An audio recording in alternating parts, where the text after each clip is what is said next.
Hi guys, welcome back to my another mini vlog. To মই গৈছো exam দিবলৈ মোৰ ফাৰ্স্ট সেমিষ্টাৰৰ ফাৰ্স্ট এক্সাম দিবলৈ লাইফত কিবা টেনচন নলও মানে এক্সামৰে অলপ টেনচন লোৱা যায় নহলে বাকি মোৰ কোনো টেনচনে মোক হিলাব নোৱাৰে তাৰপিছত আমি আহিলো পেন কিনিবলৈ আৰু আমাৰ মৰমৰ কলেজখন আহি পাই গলো নগাঁও গাৰ্লছ কলেজ তো সিট নাম্বাৰ বিচাৰি পেলা ওলালো আৰু ৰুম নাম্বাৰ আৰু সবতকৈ সৰু জনিবা লাগিছা মোৰ আৰু মোৰ বেষ্ট ফ্ৰেণ্ডক আৰু নাজানো কিয় আৰু মোৰ চেহাৰা চাই পেলা ককচোন আমাৰ এক্সাম কেনেকুৱা হৈছে যিমানখিনি ভাবিছিলো মানে তাতকৈ বেষ্ট হৈছে আৰু পিছফালে চাওকচোন বতৰৰ অৱস্থা মানে কি কম ইমান মানে আন্ধাৰ কৰি আহিছে আৰু এইখন কলেজতে যেহেতু মই 5 বছৰ পঢ়িছিলো গাৰ্লছ কলেজত তো সেইখন কলেজে সেইখন ৰুমে বাট ফ্ৰেন্ড সাৰ্কেল সব হলনি হৈ গল আৰু মোৰ এক্সাম পাৰ্টনাৰ পৰা মই বহুত বেছি মিস কৰি আছিলো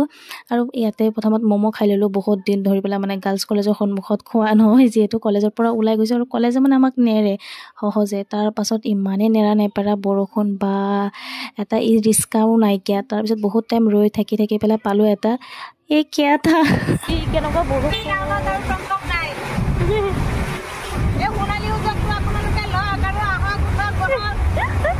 সোণালী উজো কাৰো নাপাব अल्लाह पानी सा बानपानी हो गया गलाब दी पानी आ गया रास्ता से पानी आ गया टमटम दी पानी आ गया আৰু ঘৰতে আহি পেলাই চাহ পকৰি খালো তাৰ পিছত ভাল ছোৱালী নিচিনা পঢ়াত বহিলো আৰু দেউতা মমো আনিলে মমো খালো পিছে আজি লাইছো বাই